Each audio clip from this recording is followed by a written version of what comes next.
Donc, merci encore une fois à tous de nous retrouver sur nos webinars. On est très contents d'avoir une communauté aussi engagée. Aujourd'hui, on va faire un tour d'horizon du produit avec Amélie. Voilà, donc ça devrait durer, je pense, une trentaine de minutes. Et vous pourrez poser vos questions tout au long de la présentation. Moi, je gérerai la partie chat et j'afficherai les questions à la fin de la présentation. Comme ça, on prendra le temps qu'il faut. Donc, Amélie, je te laisse la parole. Merci Marilou.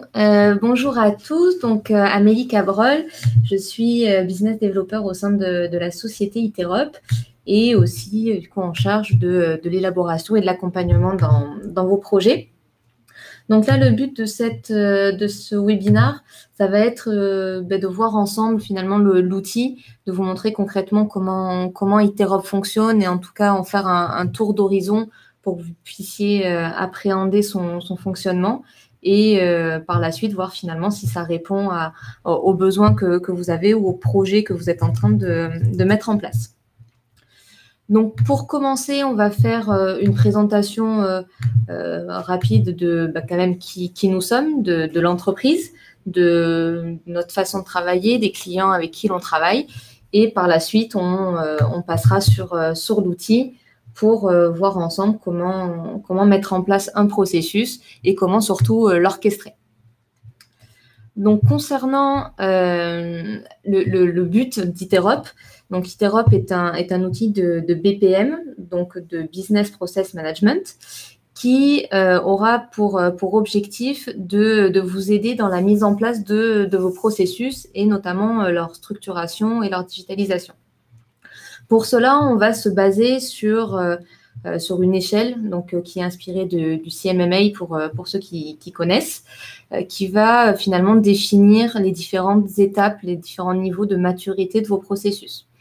Notre objectif va être finalement de vous aider à identifier dans un premier temps l'étape à laquelle vous vous situez dans la mise en place de vos processus et de vous aider à aller vers de l'amélioration continue, c'est-à-dire que le but sera que vos processus soient structurés et que, in fine, vous n'ayez plus qu'à les faire évoluer en fonction de votre entreprise ou des besoins de vos collaborateurs. Donc, concernant Iterop, quand même, qui nous sommes, parce qu'avant d'être un outil, il y a des personnes derrière ce nom. Donc, Iterop, ça a été créé il y a maintenant 7 ans par 2 cofondateurs qui ont eu l'idée justement de créer Iterop pendant leurs travaux de thèse durant leurs études aux mines d'Albi. Ils travaillaient justement sur des outils de BPM et ces outils-là, ils se sont rendus compte que c'était assez spécifique et assez technique. Et finalement, l'idée d'Iterop est venue car ils voulaient redonner la main finalement au métier et redonner le pouvoir de mettre en place des processus métiers sans avoir justement besoin de cette casquette très technique pour pouvoir digitaliser et mettre en place des processus au sein de leur entreprise. Donc ça, c'était il y a 7 ans. Aujourd'hui, on est une vingtaine de salariés. On est toujours sur Toulouse, à Colomiers plus exactement. On est divisé en 3 grands tiers. Donc, pour vous situer rapidement, on va avoir un tiers de développeurs qui va justement mettre en place l'outil, faire en sorte de faire évoluer Iterop en fonction des besoins du marché, mais aussi de nos clients, qui va aussi gérer notre service technique, donc qui est interne à nos locaux.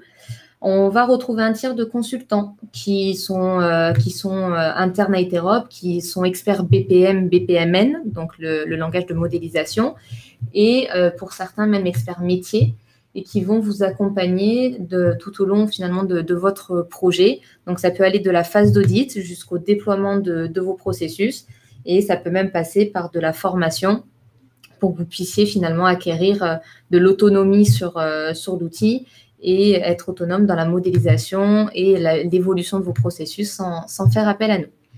Et donc, le dernier tiers dont je fais partie, qui se compose de l'équipe commerciale, communication, marketing, et ainsi que notre office manager. Donc, concernant notre façon de travailler et donc nos références. Iterop a pris l'habitude de travailler en méthode agile. Donc, on va s'adapter réellement au projet de notre client et à ce qu'il souhaite faire. Comme vous pouvez le voir sur cette matrice, on va pouvoir finalement travailler avec des grands groupes comme avec des PME et on va aussi pouvoir travailler avec des entreprises privées ou publiques. Le fait, c'est de continuer à avoir cette agilité. Et finalement, même au niveau des projets qui sont mis en place, ça va être des projets très différents. On va pouvoir gérer des processus qualité comme des processus d'achat ou même certains de nos clients qui se servent d'Iterop pour la refonte entière de leur système d'information. Comme vous le disait Marie au début, après si effectivement vous avez des questions à ce sujet, n'hésitez surtout pas à poser des questions sur le chat et on y répondra à la fin. Concernant la solution en elle-même, donc concernant Iterop, nous sommes un outil développé en SaaS. Donc pour ceux qui ne connaissent pas, ça va être vraiment un accès finalement Internet. Donc, vous pourrez vous connecter à votre instance Iterop, donc à votre accès de partout. Finalement, seule une connexion Internet vous suffira à le faire. Au niveau de la modélisation, on se base sur la norme qui est du BPMN, donc qui est la notation que l'on va utiliser au niveau de tout ce qui est modélisation de processus. Et comme on est aussi très à jour sur la sécurité de notre outil et la protection des données, on a nos serveurs qui sont hébergés en France chez OVH. Donc, voilà, on reste sur le marché français et donc on propose une solution entièrement franco-française. Ce que l'on va voir maintenant sur Iterop. Donc, comme vous allez le voir, Iterop va être composé de 2 grands modules. On va retrouver un module design qui va être finalement un peu la salle des machines, j'ai envie de dire, de votre outil. C'est là où vous allez pouvoir modéliser vos processus, que vous allez pouvoir configurer vraiment chacune des étapes dans le but de créer de l'orchestration et que vous allez aussi pouvoir gérer le rôle de vos utilisateurs, les intégrer à la solution. Et pour ceux qui le souhaitent aussi, créer toutes les applications à votre SI local ou aux autres applications tierces que vous utilisez pour créer vraiment une interopérabilité entre tous vos outils avec Iterop. Une fois que votre processus est créé, vous allez pouvoir lui donner vie, donc l'orchestrer sur la partie Play. La partie Play sera réellement votre interface utilisateur.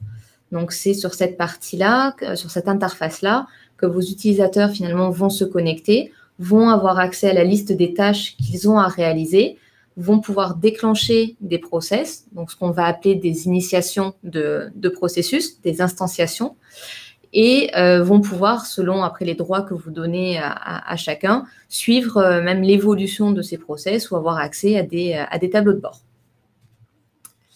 Donc, je vais vous montrer maintenant comment ça se passe.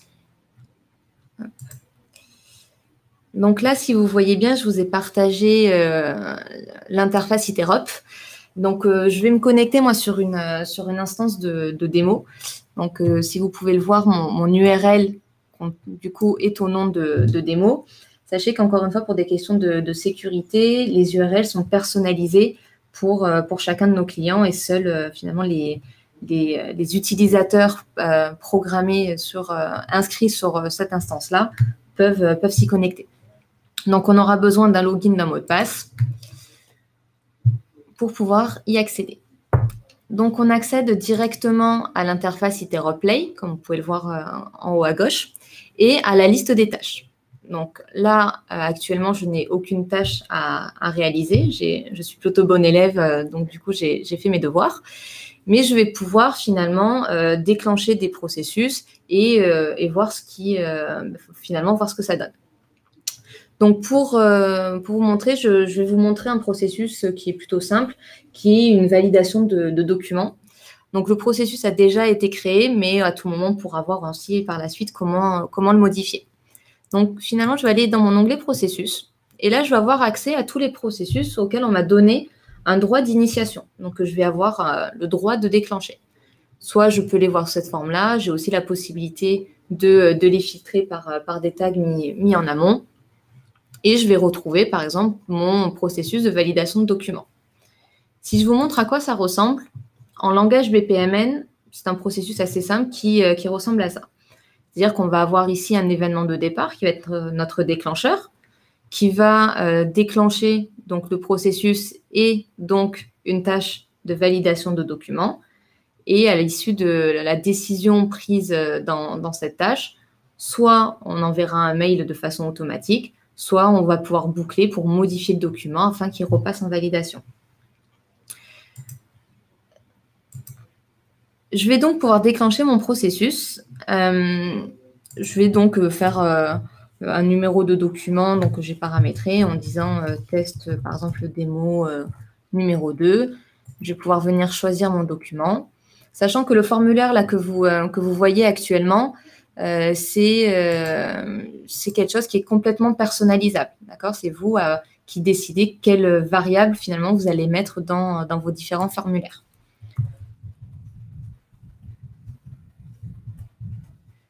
Et je vais venir choisir finalement qui va venir valider mon document parmi les personnes qui sont inscrites finalement dans mon instance Iterop. Là, je vais choisir par exemple Marie-Lou qui m'accompagne pour cette démonstration. Et je vais démarrer mon processus. Là, comme vous pouvez le voir, actuellement, moi, je n'ai strictement rien à faire. Je n'ai pas de tâches à effectuer. Par contre, si je vais, par exemple, pour vous montrer dans mon suivi, le suivi va vous permettre de suivre l'évolution de vos processus et ça va être filtré par type de processus. Là, typiquement, je retrouve ici mon processus de validation et je vois qu'en cours, j'ai mon processus test démo. Donc, j'avais déjà fait un petit test avant. Test démo qui est en cours. Donc, j'ai ce tableau standard que, si je le souhaite, je peux personnaliser en fonction des variables qui composent mon processus. Et hop, je vais me l'enregistrer pour dire qu'en fait, c'est celui d'Amélie. Donc, si je clique dessus, je vois effectivement qu'actuellement, j'ai en attente ma tâche de valider.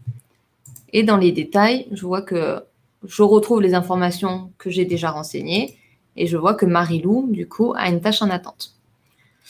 Pour ce fait, je vais ouvrir une deuxième fenêtre pour que vous puissiez voir finalement comment aussi Marie-Lou va pouvoir ouvrir.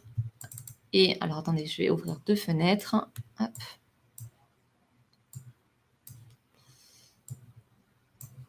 Voilà, je vais mettre ça à côté l'une de l'autre. Comme ça, vous allez bien pouvoir voir comment on va pouvoir vraiment switcher d'une interface à l'autre et comment passent finalement les tâches d'une personne à une autre.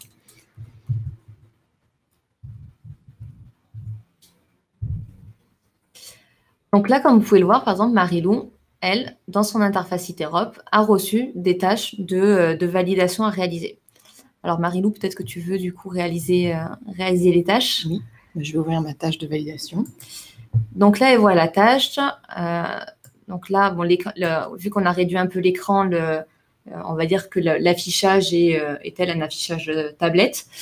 Mais elle va retrouver finalement toutes les informations dont elle a besoin, c'est-à-dire qu'elle va avoir le document, elle va pouvoir même le visualiser vu que c'est un PDF. Elle va pouvoir voir le commentaire associé et décider si elle valide le document ou si elle ne le valide pas. Là, le processus fait en sorte qu'on a paramétré le fait que si elle ne valide pas le document, dans ce cas-là, elle doit dire pourquoi elle ne le valide pas. Donc Marie-Lou, est-ce que tu sais pourquoi tu ne le valides pas? On va dire qu'il n'est pas à jour. Il n'est pas à jour? Très bien.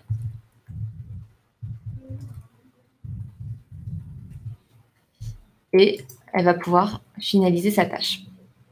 De mon côté, je vais donc recevoir, moi, une tâche qui est de modifier le document parce que, justement, elle n'a pas validé la première version. Donc, je vais retrouver ici mon document, mais surtout, pourquoi Marie-Lou ne l'a pas validé. Donc, s'il n'est pas à jour, très bien, je vais le supprimer et je vais venir chercher, du coup, un nouveau document. On va mettre, finalement, un autre modèle de document. Je vais remettre un petit commentaire, ce qui permettra finalement d'avoir comme une historisation des échanges concernant cette validation de documents.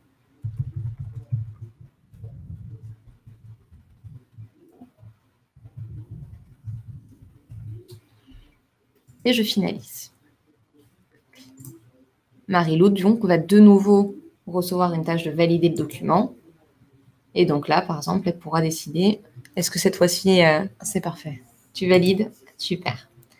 Et donc, elle va finaliser sa tâche. Elle n'a pas de tâche par rapport à ce processus-là. Elle en a une autre.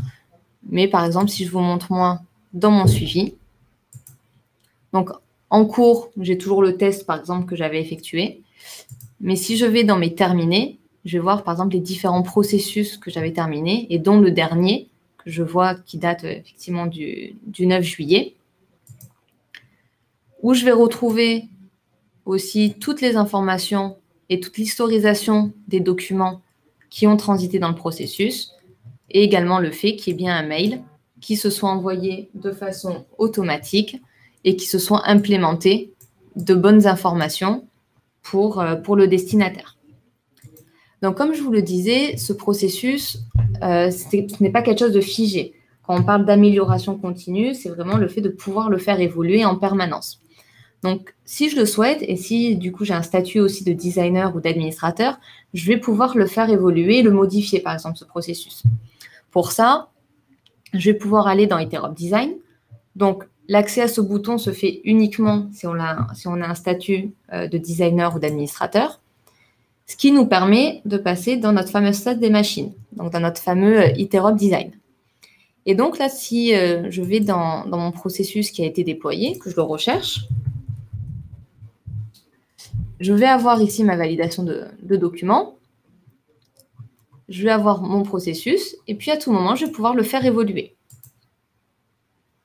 Donc, je peux très bien modifier la configuration ou même directement retourner dans l'éditeur et modifier même mon processus en tant que tel. Si je veux rajouter, par exemple, un timer plus une tâche de rappel de validation, par la suite, c'est quelque chose, par exemple, en mettant une tâche de service, donc en mettant un mail automatique, c'est des choses que je vais pouvoir faire très rapidement. Je vais pouvoir valider et je vais pouvoir par la suite venir configurer ce processus-là. Donc, par exemple, je peux dire que si au bout de 2 jours, la tâche n'a pas été réalisée, je veux qu'il y ait une relance. D'accord ? Et idem pour le rappel, je vais pouvoir venir choisir, là, comme il s'agit d'une tâche de service, je vais venir choisir, par exemple, mon service externe, qui est là mon service mail, donc que l'on met de façon native sur l'instance Interop. Et ensuite, je vais pouvoir venir paramétrer finalement mon corps du mail. Bon, je ne vais pas le faire là parce que ça peut nous prendre quelques minutes. Mais sachez que voilà, on peut avoir du coup une modification comme ça du processus qui va être assez rapide, où je peux même venir rajouter par exemple des variables, comme ici dire, en fait, il me faudrait en plus une date de validation. Je vais pouvoir venir sélectionner la variable qui me correspond, la rendre obligatoire ou non. Et cette variable, par exemple, je vais la mettre même en source d'information pour le valideur du document, c'est-à-dire qu'en information à afficher, je vais venir même lui positionner la date de validation. Une fois qu'on a fait les modifications que l'on souhaitait, je vais pouvoir redéployer finalement mon processus. Et si je retourne dans la partie Play et que je retourne dans mes processus, quand je vais le déclencher, on va retrouver ici la fameuse date de validation que l'on vient de modifier. Et si je vous affiche le processus, on voit bien que c'est le nouveau schéma qui est pris en compte. Donc, au niveau de tout ce qui est évolution des processus, sachez que tout processus commencé sur une version finira sur cette même version. Par contre, du moment où il y a une évolution et donc un nouveau déploiement, toutes les nouvelles instanciations de processus qui vont être déclenchées se baseront automatiquement donc sur cette nouvelle version. Et donc, on peut comme ça redéclencher un processus.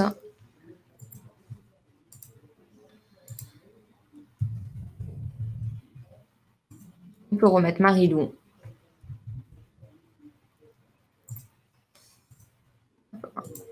Et on peut le démarrer. Et donc, Marie-Lou va bien recevoir une nouvelle tâche de validation. comme vous pouvez le voir, là de nouveau, sa date de validation, du coup, va pouvoir apparaître. On va dire qu'on finalise. Et encore une fois, si je vous montre dans le suivi, au niveau déterminé. Donc là, on voit qu'on n'est passé que par ces étapes-là. Vous voyez, pour le coup, on n'a pas bouclé, on n'a pas eu à passer par le mail de rappel. Et au niveau du mail de validation, vous voyez encore l'implémentation qui s'est faite au niveau du nom du document, parce que c'est une variable que j'ai voulu rendre implémentable. Donc, vous allez pouvoir comme ça jouer avec vos processus, les faire évoluer, les adapter réellement à vos collaborateurs, à votre entreprise, par justement ce design, par justement ces différentes actions que vous allez pouvoir mener. Au niveau du suivi, par exemple, Marie-Lou, elle, typiquement, si je vous montre, n'avait pas les droits sur le process de validation, tout simplement parce que je ne lui ai pas donné. C'est aussi quelque chose, ça, que vous pouvez gérer au niveau de vos processus. Vous allez pouvoir désigner au niveau de vos utilisateurs qui aura un statut d'utilisateur, de designer ou d'administrateur, mais surtout processus par processus, qui aura quel droit sur tel ou tel processus. Pour cela, vous allez pouvoir gérer les rôles. Donc là, bon, c'est moi qui avais créé le processus, donc en soi, j'ai tous les droits dessus. Je vais avoir un droit d'initiation, donc le fait de pouvoir le déclencher dans mon onglet processus, ainsi qu'un droit de supervision, par exemple, total sur les processus, tant sur ceux que j'ai déclenchés que sur ceux que mes collaborateurs ont également déclenchés. Et un droit de contrôle qui me permet d'avoir un statut finalement de responsable de processus et de pouvoir modifier ou faire avancer une tâche par moi-même. Et donc, du coup, si à Marie-Lou, je peux lui donner un droit d'initiation ou un droit de supervision, mais qui est limité à ces processus, en allant sur son instance, alors je crois qu'il faut quand même que je te déconnecte et te reconnecte pour que ça prenne en charge la modification. Dans ce cas-là, effectivement, Marie-Lou, dans un premier temps, pourra ici voir apparaître le processus, d'accord? Mais dans le suivi,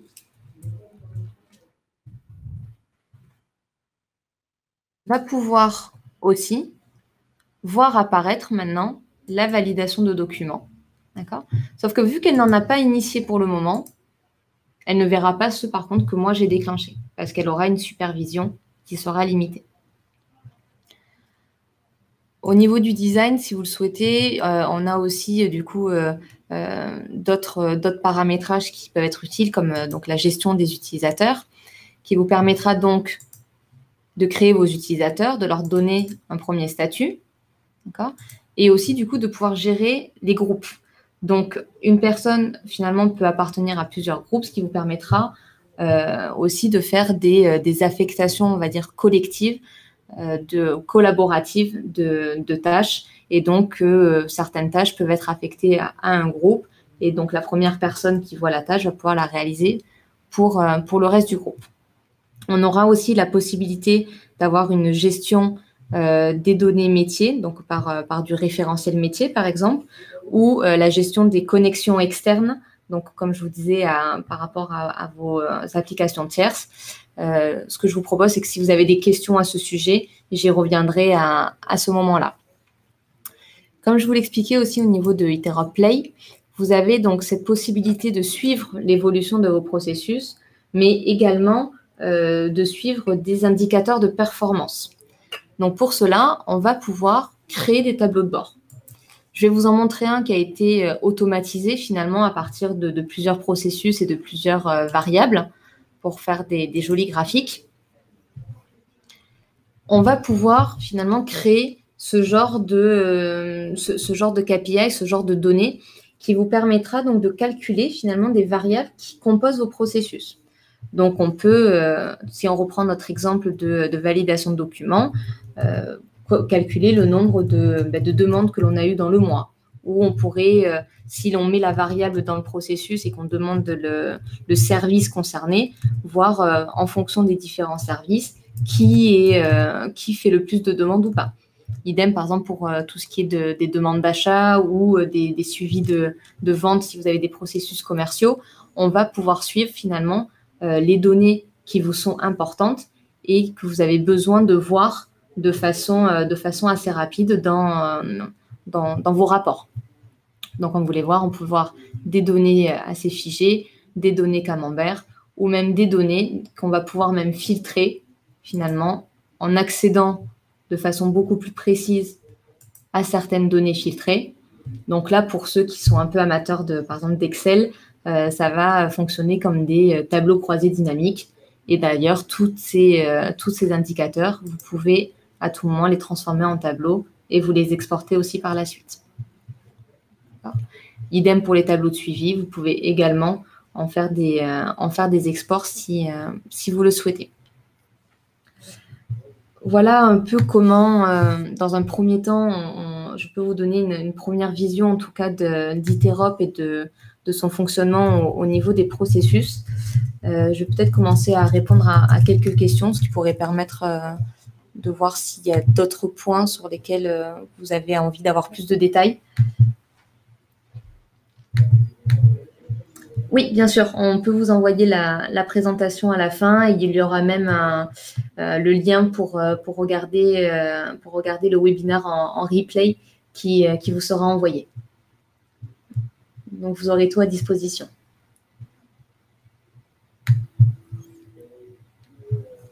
Bon, je n'ai pas encore de questions. N'hésitez pas, hein, vraiment, c'est vraiment le moment opportun.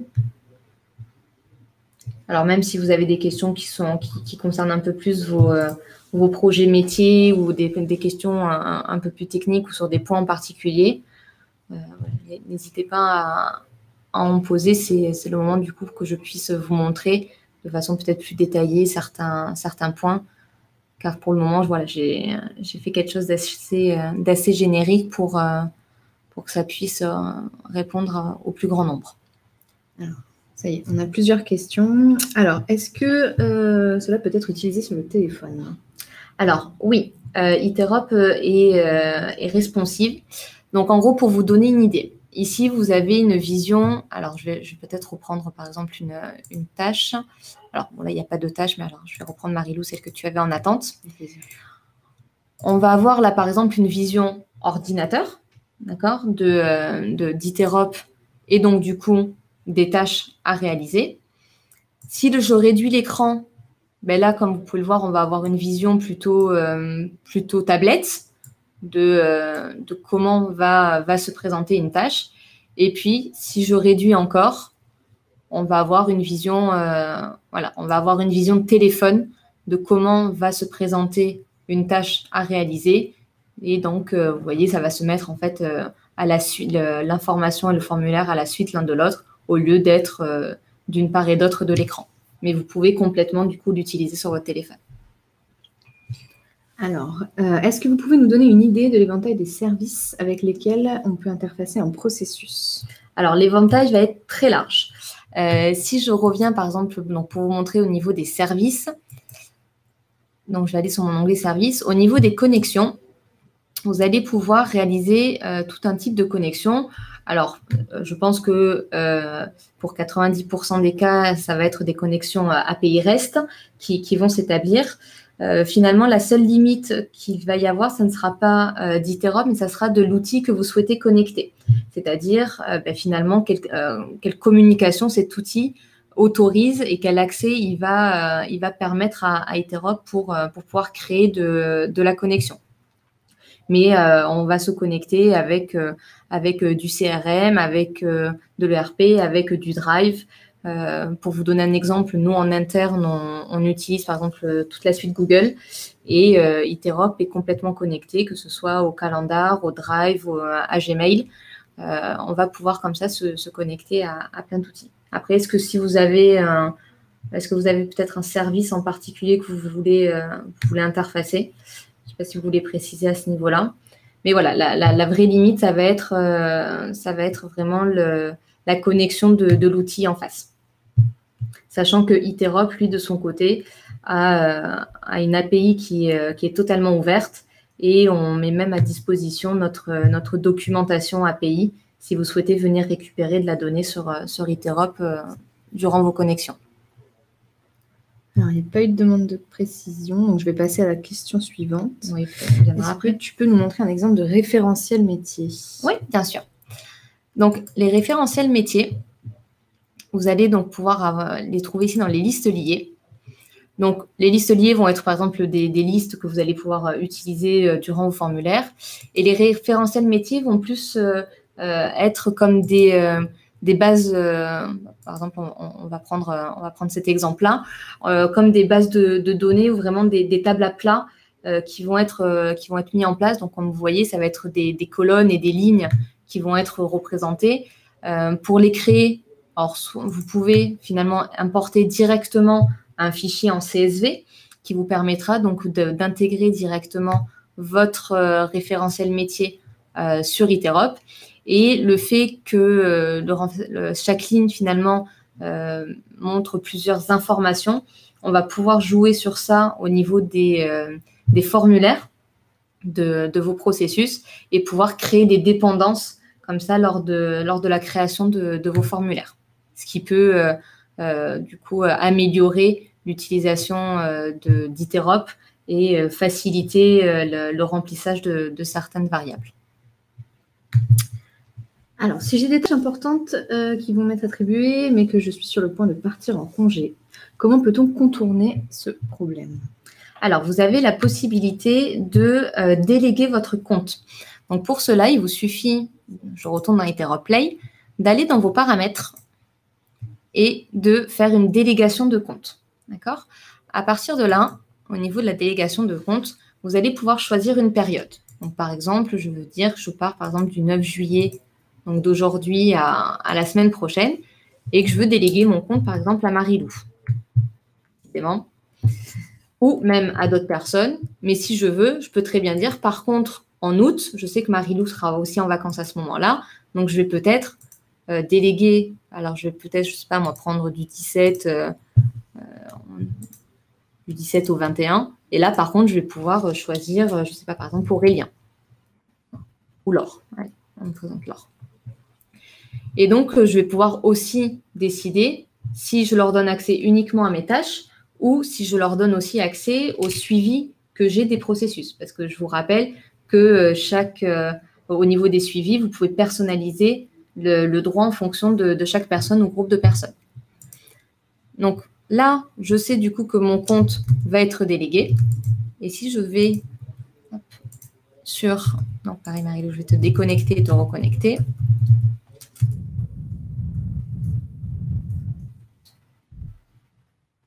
Marie-Lou, par exemple, à partir du moment où j'ai mon compte qui est délégué, va pouvoir ici avoir accès à mon compte juste en cliquant dessus. Vous voyez juste la couleur qui change. Elle voit qu'elle est connectée en tant qu'Amélie et du coup, elle n'aura pas du tout besoin de mon mot de passe pour s'y connecter. Donc là aussi, en termes de sécurité, on fait en sorte de respecter un maximum ce genre d'informations. Et donc, elle va pouvoir switcher finalement de son compte au mien sans avoir besoin d'avoir mes accès. Parfait. Savez-vous s'il est possible de se connecter directement à Teams? Alors, on a fait cette connexion avec l'un de nos clients, justement, assez récemment.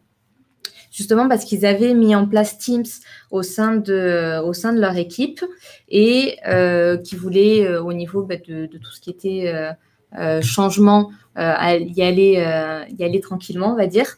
Donc, ce qui s'est fait, c'est qu'ils ont fait une connexion, dans ce qu'on appelle une connexion SSO. Donc, pareil, si je retourne dans le design, donc là, vraiment au niveau de l'administration, donc il faut avoir un statut d'administrateur pour pouvoir le faire. Ils ont fait un choix d'authentification donc, qui a été fait par leur Active Directory, ce qui faisait que les personnes, finalement, en se connectant à l'interface Teams, se connectaient automatiquement à l'interface Interop. Et ensuite, ce client a mis en place, finalement, des accès aux différents processus directement depuis l'interface Teams, ce qui fait que les collaborateurs, au lieu d'aller, par exemple, dans l'onglet « Processus » pour déclencher un processus, avaient juste à cliquer sur les différents liens qu'ils avaient sur leur interface Teams pour déclencher le formulaire de démarrage.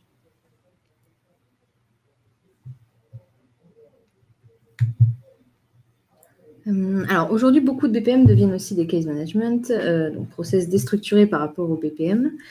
J'ai pu voir donc un process de case management. Est-ce qu'Iterop peut permettre de faire du case management? Alors oui, effectivement, on peut le permettre. C'est notamment un type de processus qu'on a mis en place chez l'un de nos clients qui est dans le monde bancaire et qui permet justement de structurer aussi les processus par du case management. On avait mis ça en place aussi au niveau d'un client qui est plutôt dans le monde médical. Alors, je crois même que j'ai une version très, très soft de ce processus-là. Alors, attendez, si je le vois. Ben voilà, vous voyez, processus de case management qui a été, par exemple, la gestion des suivis patients dans un EHPAD. Donc là, on avait une tâche principale finalement qui était le suivi patient. Donc, c'est une tâche qui bouclait sur elle-même. Donc, c'est-à-dire que dès que les aides-soignantes ou les infirmières en fait, se passaient le relais, elles se faisaient certes un relais d'information orale, mais il y avait aussi du coup la possibilité de suivre ce qui avait été fait directement depuis Iterop, donc sur leur tablette. Donc, il y avait cette tâche de suivi de patients qui finalement bouclait sur elle-même, mais qui permettait à tout moment de prendre d'autres décisions et de déployer finalement, de déclencher d'autres actions en parallèle. Donc, effectivement, le case management est complètement adaptable sur Iterop. Parfait. J'ai peut-être une demande de précision donc, sur Teams, pour revenir à Teams. Est-ce qu'il est possible d'envoyer des informations de Iterop vers Teams? Alors, c'est comme je le disais tout à l'heure, finalement, ça va dépendre de la connexion possible vers Teams. Mais effectivement, on va pouvoir envoyer des informations. Nous, notre API est complètement ouverte. Donc, on va pouvoir… alors, je peux même, du coup, vous le montrer. Toujours dans le statut d'administrateur dans le design, on peut accéder à notre documentation Swagger au niveau de notre API et donc venir directement paramétrer toutes les informations que l'on souhaite venir récupérer sur Iterop pour l'envoyer vers d'autres outils. Maintenant, à voir si Teams accepte ce genre de connexion. C'est quelque chose qu'il faudrait regarder ou qu'on pourrait voir plus en détail avec nos consultants. Alors, peut-on ajouter un document dans la plateforme Iterop afin qu'il soit mis à disposition pour les utilisateurs? Alors, ça serait peut-être au niveau des formulaires ou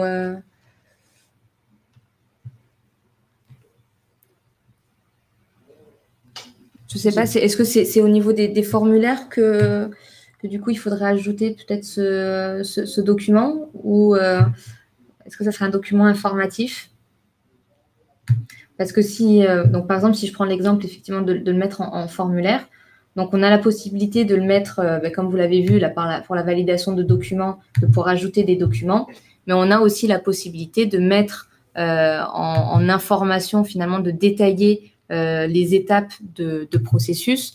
Par exemple, je vous montre un processus d'audit. On va avoir ici tout un détail, toute une description détaillée avant de trouver le formulaire. Il est complètement imaginable ici d'insérer, par exemple, un document ou une vidéo pour les mettre à disposition des utilisateurs.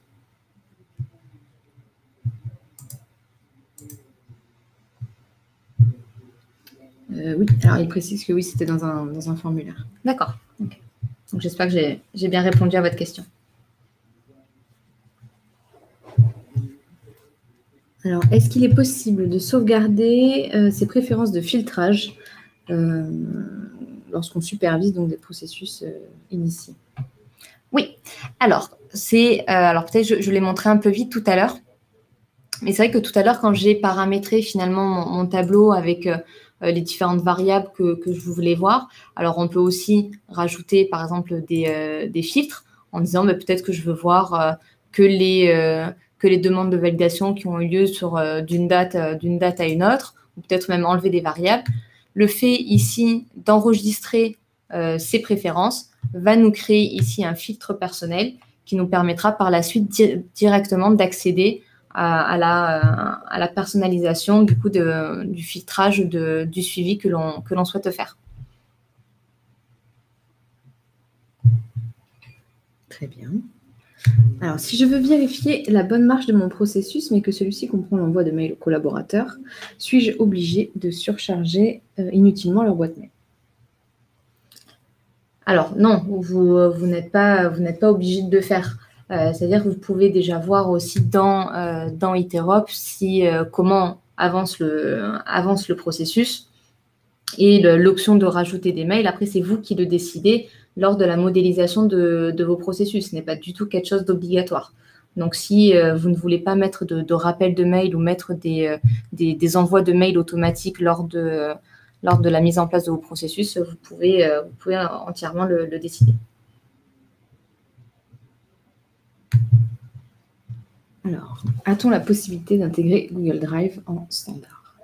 Alors oui, nous c'est ce que l'on a fait. On a connecté Iterop à Google Drive, ce qui fait qu'actuellement, on va pouvoir, même dans des processus, faire en sorte que des documents qui transitent dans Iterop ou des variables qui sont par la suite transformées en Word ou en PDF puissent être stockés directement dans Google Drive, dans le dossier finalement qu'on a choisi avec une nomenclature précise si on le souhaite.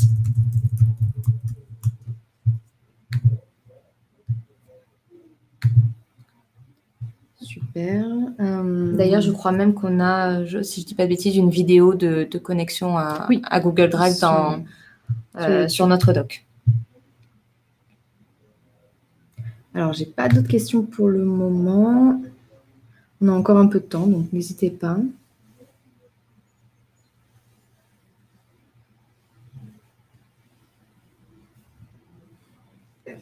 Ah, j'ai une question donc, sur une utilisation avancée. Donc, y a-t-il possibilité de paramétrer une table de vérité dans l'évaluation d'une condition? Donc, peut-être que là, c'est un peu technique.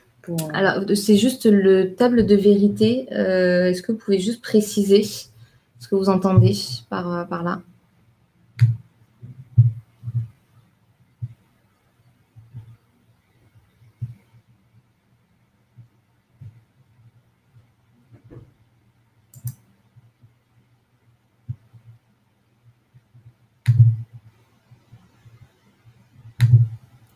Donc, j'ai une précision comme quoi ça pouvait être une table de dépendance. Alors oui, dans ce cas-là, effectivement, on peut le faire. Alors, tout comme on peut mettre en place des tableaux, des référentiels métiers, donc si je retourne dans ma liste liée, on peut aussi créer des tables de dépendance. Donc, par exemple, je vous donne un voilà, qui va être c'est assez basique, par exemple, nous, de notre structuration hiérarchique. Et effectivement, on va pouvoir créer des tables comme ça de dépendance et l'utiliser par la suite dans les formulaires. Donc, c'est-à-dire que si je retourne même sur un formulaire, par exemple, je vais reprendre le node, je vais le refaire évoluer. Et que là, par exemple, je veux remplir dans mon formulaire ici, rajouter une variable qui va être de type liste de valeurs. Je vais pouvoir soit faire une liste personnalisée, soit venir chercher un référentiel métier ou choisir une liste, par exemple, existante et par la suite la faire dépendre cette liste d'une autre variable qui va pouvoir du coup pré-remplir finalement ou conditionner les variables qui seront affichées par la suite dans la seconde variable. Peut-être qu'on peut un peu détailler les conditions d'affichage. Au niveau de ça? Alors, par exemple, si je reprends donc, une liste existante, on va prendre par exemple le modèle de voiture. Ici, alors on va mettre ici, par exemple, voiture. Ici, par exemple, marque de voiture. Donc, là, pareil, si je vais chercher parmi mes listes. Et donc là, je choisis la marque. Et donc là, je prends la marque. Vous voyez, ça, je vais pouvoir la faire dépendre, cette liste, à partir de la variable modèle de voiture. Et donc, je vais prendre la table, par exemple. Alors, je ne sais pas si j'en avais une table. Je crois qu'on en avait une, voilà, marque voiture. Voilà. Et ce qui permet, du coup, de lier finalement les deux listes entre elles. Je peux faire restreindre en fonction de la dépendance. Et OK. Donc, si j'ai bien fait les choses au niveau de mon déploiement, c'est vrai que je l'ai mis dans la tâche et pas dans le start. C'est pas grave. Si encore une fois, je déclenche mon processus. Bon.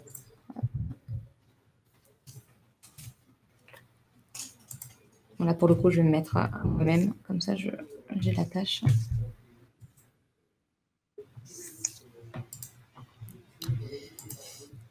On va pouvoir ici retrouver notre variable. Donc, je vais pouvoir venir chercher, par exemple, une voiture. Donc, du coup, c'est l'inverse que j'ai fait tout à l'heure. En fait, je me suis trompée, j'ai mis l'inverse. On va pouvoir chercher une voiture. Excusez-moi, du coup, c'est juste que je me suis trompée dans le paramétrage, j'ai inversé. Mais j'aurais dû choisir d'abord la marque de voiture et du coup, ça m'aurait sélectionné, par exemple, si j'avais pris Peugeot, uniquement les 208, les 308, etc.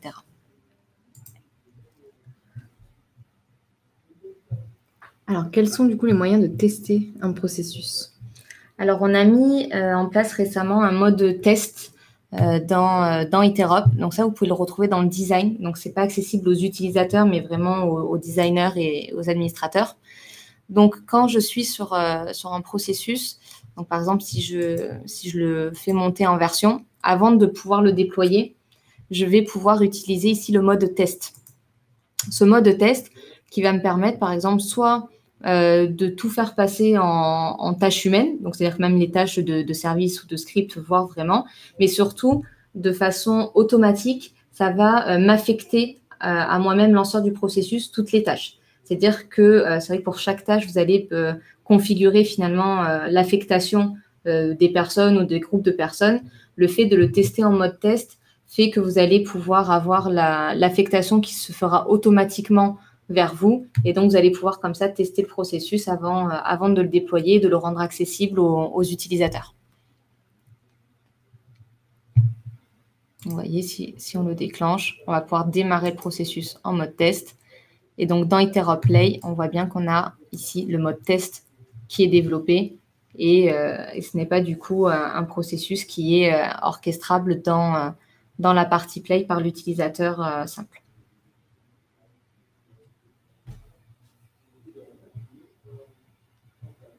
Alors, j'ai pas d'autres questions pour le moment. Effectivement, on a une précision sur le fait que c'était plus un tableau de business rules, mais tu as parfaitement répondu. Est-ce que je peux apporter peut-être des précisions?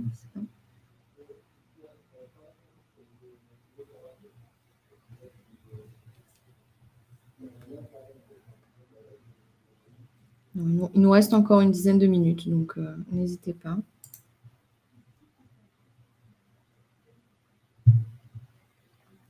Après, du coup, on peut faire du business rule management aussi avec Iterop. Ça répond un peu plus à votre question.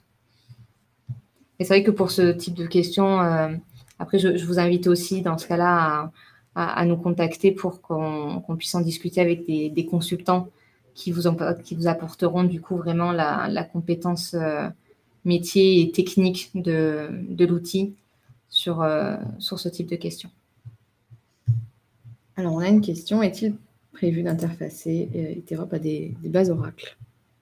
Alors, je crois que ça s'est déjà fait, si je ne dis pas de bêtises. Donc, on peut s'interfacer, par exemple, déjà avec tout ce qui est type base SQL. Donc, ça va être, voilà, finalement, ça va être un peu la même réponse que je donne depuis tout à l'heure au niveau de l'interfaçage. La limite va être votre base Oracle, tout ce qu'on va pouvoir faire en termes de connexion. Mais de base, effectivement, on pourra s'y connecter.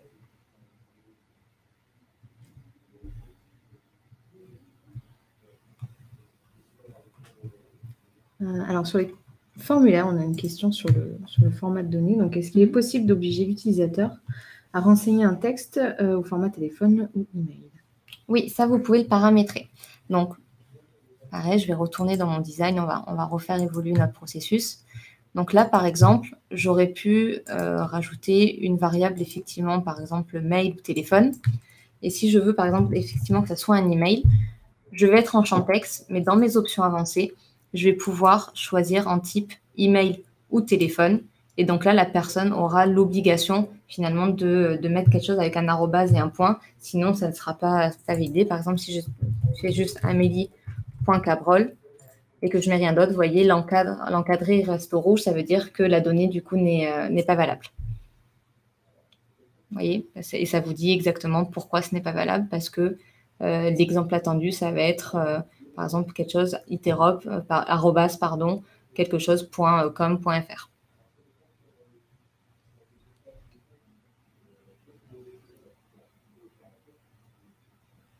Alors, j'ai pas d'autres questions pour le moment.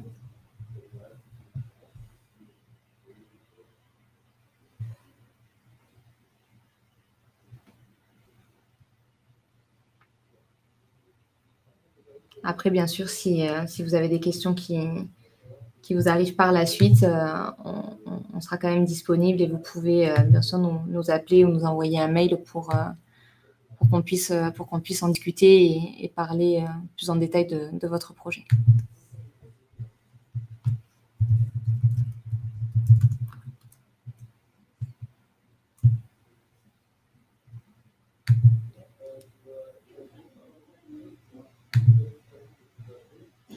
Je ne sais pas si tu as d'autres questions qui sont arrivées. Alors, on aurait une question sur la gestion des erreurs, notamment des scripts. D'accord. Peut-être. Alors, c'est vrai que moi, je ne vais pas être la personne la plus calée dans ce domaine parce que c'est quand même une partie assez technique que je n'ai pas.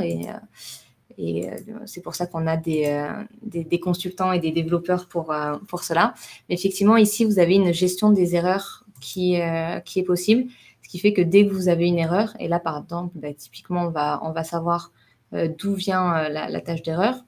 Donc, ça peut être sur, par exemple, une tâche de service ou autre. On va vous renseigner le type d'erreur dont il s'agit et vous allez savoir du coup d'où ça vient et pouvoir la modifier par la suite.